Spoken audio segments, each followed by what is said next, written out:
Hey guys, I took a hiatus showing you guns for a little bit because I took a trip to France, Normandy, Jersey Islands, wanted to show you some of that. I still have more footage to show you, but you guys are going into withdrawal because you want to see some guns. So I'm going back to a previous model called Walk-In Wednesdays. I know you missed them. Walk-In Wednesdays, these guns, I had about 20 guns come from one collection on Wednesday. So today I'm going to do the 9mm.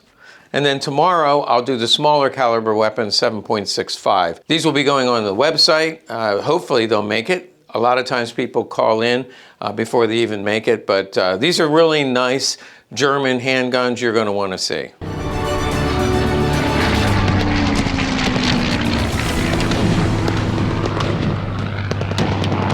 All right, as I mentioned, these came in Wednesday. These are German pistols from World War II, and I'm going to start with two Lugers that are pretty rare. They're rare variations. If you're just getting started, this is going to be over your head. I recommend you get my book. Looks like this. It's available on our website. That'll give you a primer course on collecting Lugers. But for the more advanced collectors, this is a KU Luger. Now, immediately, some of you sat up in your seat and are alert and ready to go because people are looking for the KU. First of all, we start off with a pigskin holster. These are rare. The holster by itself can sell for $1,000, $1,200. It is hard to see because of the pigskin, but it is marked 41 here, so from 1941, which is correct.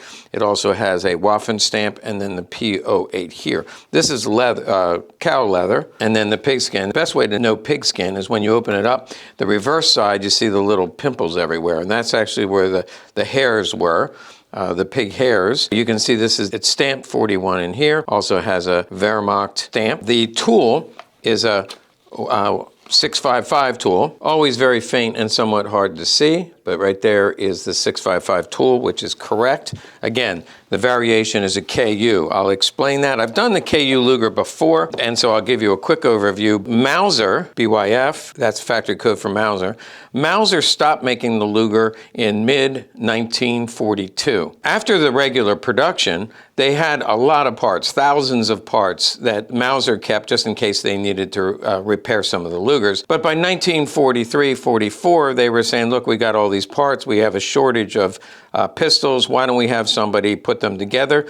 And so somebody put them together. I believe it was done by Krieghoff because there's a Krieghoff stamp right here, which I believe is the final inspection. And right here is a Krieghoff stamp. So again, we have a Mauser Luger. This one's dated 41, as is the holster. And at the end of the serial number, you see the KU, which is why it's called the KU variation. Again, it's leftover parts, and they sent them to an arsenal somewhere, maybe Krieghoff, maybe not. We do believe these all went to the Luftwaffe, but the arsenal put them together from leftover parts. And the reason we know they're leftover parts, this one actually matches up in terms of BYF 41, but you'll see DWM 41, you'll see different codes, different dates, different eras, and the best example on this one is the barrel, which is S42 marked, which means it's a replacement barrel. It has a Krieghoff stamp here, and really hard to see, the W154 is a K-date 1934 proof. So this is a barrel from 1934. These parts were made by Mauser in 1941,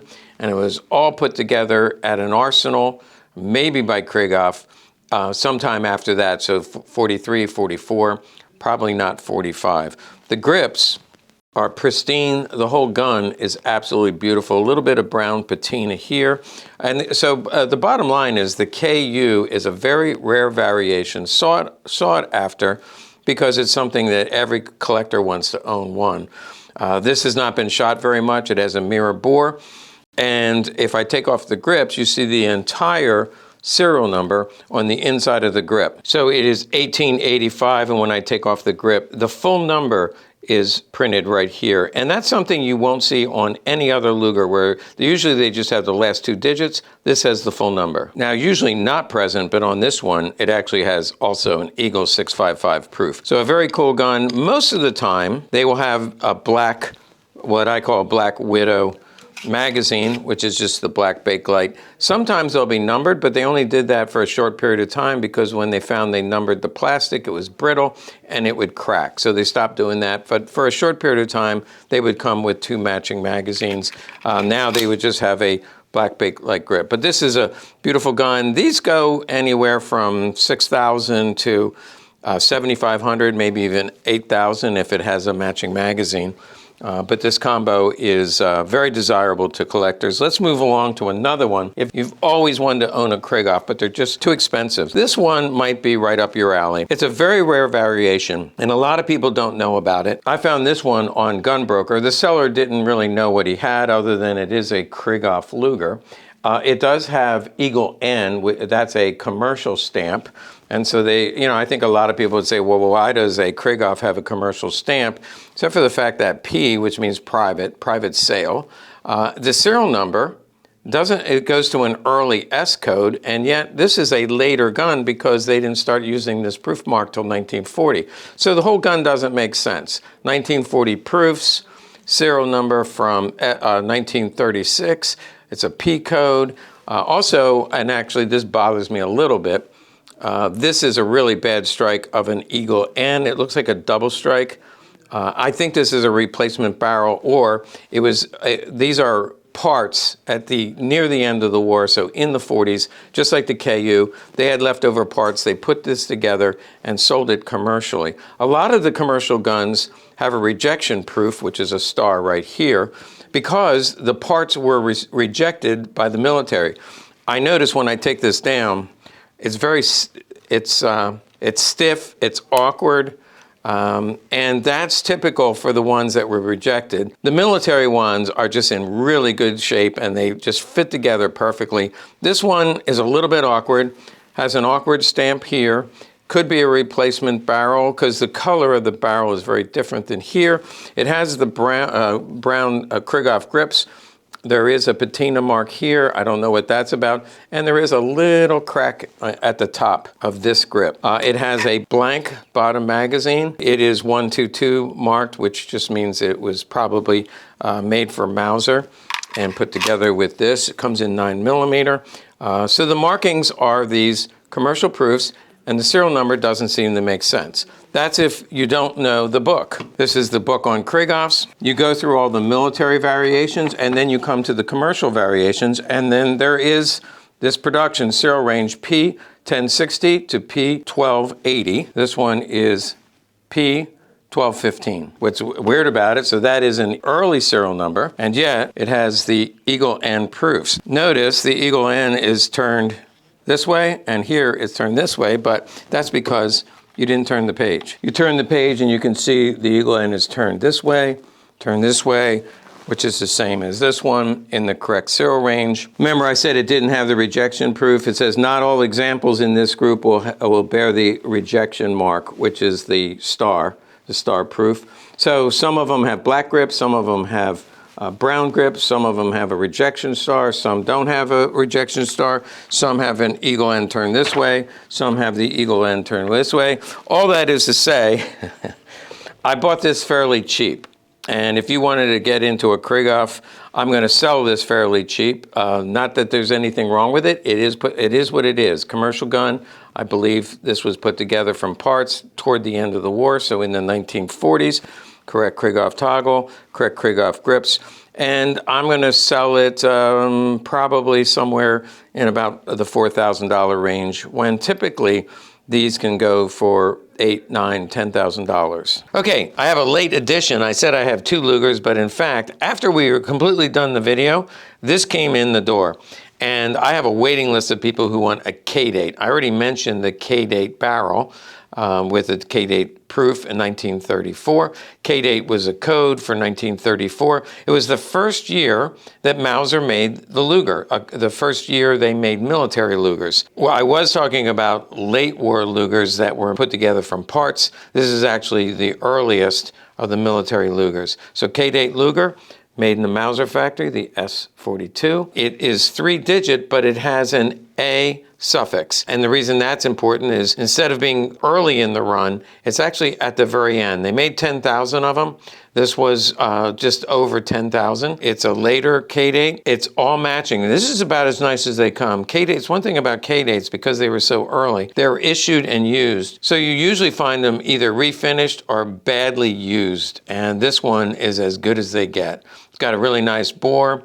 I already mentioned all matching except for the magazine. The magazine does have a B90 proof, and the proofs on the gun, two B90 proofs right here. So the proofs are B90, the magazine is B90, all matching except for the magazine, including the grips. The grips are also numbered to the gun. So this was a late edition, as I said. I know there's somebody out there who really wants this gun. They're really hard to find, especially in this condition. The next two are the Browning High Powers. The High Powers, they had a high capacity magazine, held 13 rounds. It was the first semi-automatic gun that had this design. Now pretty much every gun has the stacked magazine, thicker girth, so you could stack them in there like a zigzag, and so therefore it has a fatter handle.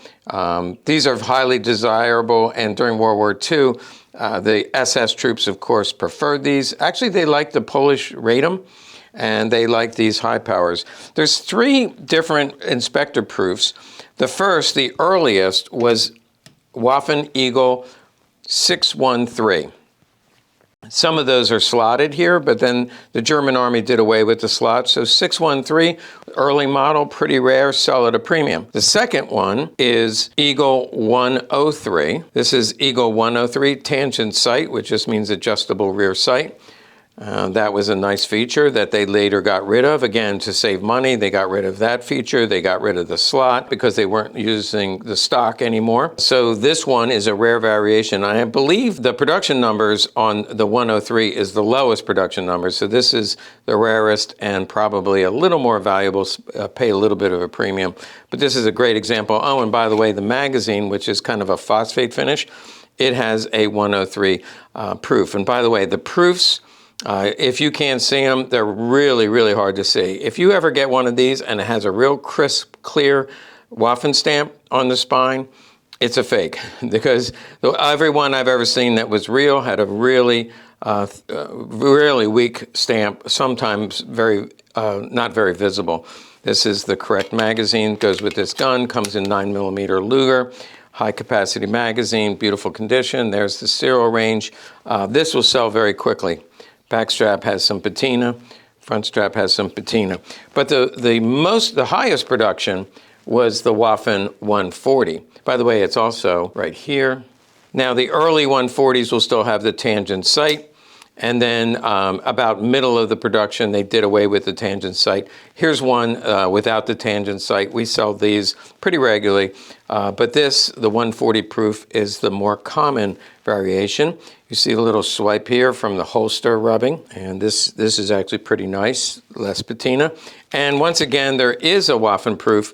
You'll never find it, though, without a magnifying glass, but that does say 140. So these two High Powers came in. These will sell quickly, very desirable. And in a pinch, it's a great self-defense weapon.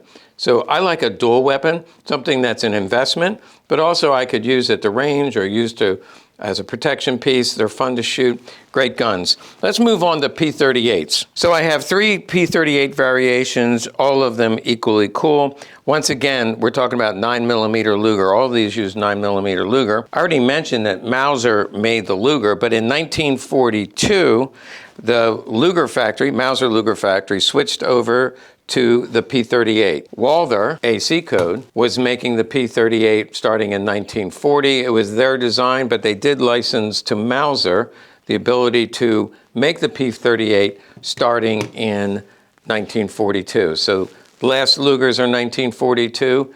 First P38s by Mauser are 1942. This is a BYF Mauser code. 44, all matching, dual tone. You can see how it gets the name, dual tone.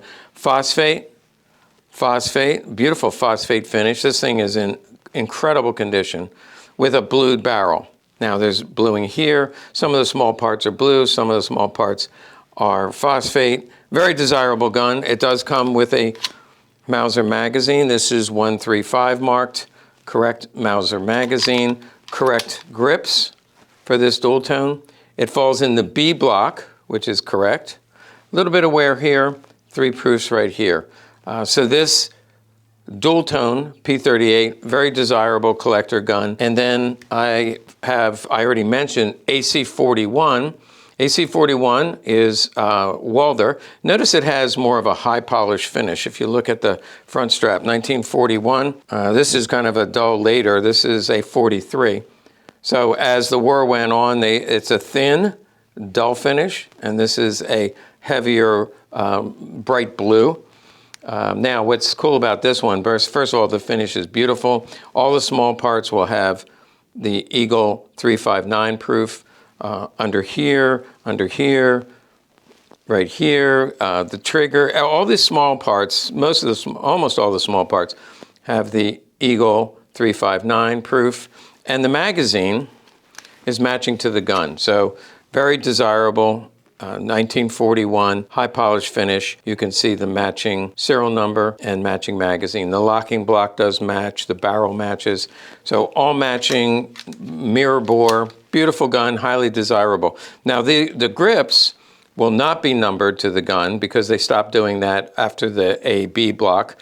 And this is the F block, but they are Waffen stamped. So the grips will be Waffen stamped, but not necessarily numbered to the gun. And then you see the 3 acceptance stamps right here.